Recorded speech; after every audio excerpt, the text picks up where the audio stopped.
Your Honor, please, this notice of suspension, as I mentioned earlier, is a common exhibit, Your Honor, and I will call the witness to please take a look at Annex A of this notice of suspension, which appears to be a tabulation of these undated and dated 2023 acknowledgement receipts. Are you looking at it? Annex A?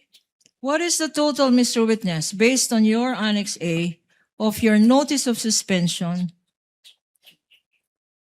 of the total amount for acknowledgement receipts issued for a period not covered by the confidential funds? Can you clarify po yung question? Yung mga dated December 2023 po ba yun?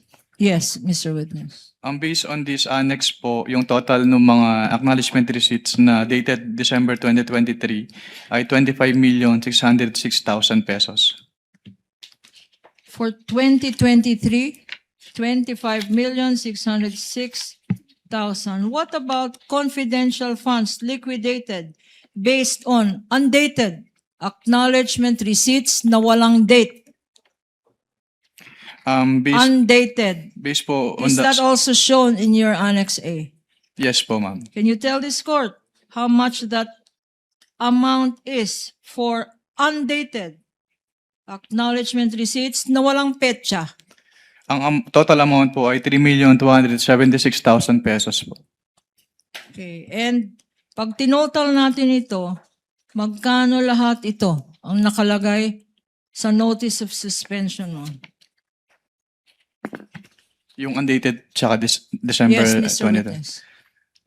Bali, ang magiging total po ay almost 29 million pesos po. Okay. Sa notice of suspension, what other findings are stated thereon?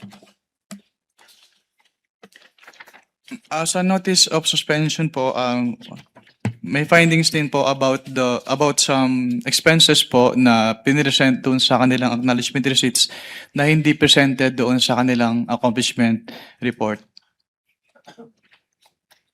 What else, Mr. Witness?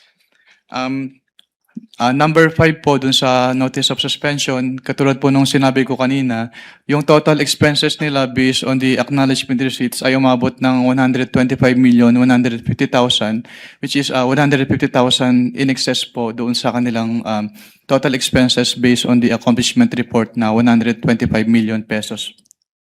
Let me try to understand this.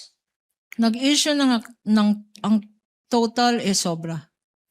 Nag-liquidate, pero ang liquidate nila ay sobra sa amount na 150 million.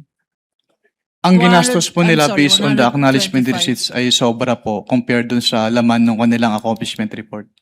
May discrepancy? May discrepancy po na 150,000 pesos. Okay.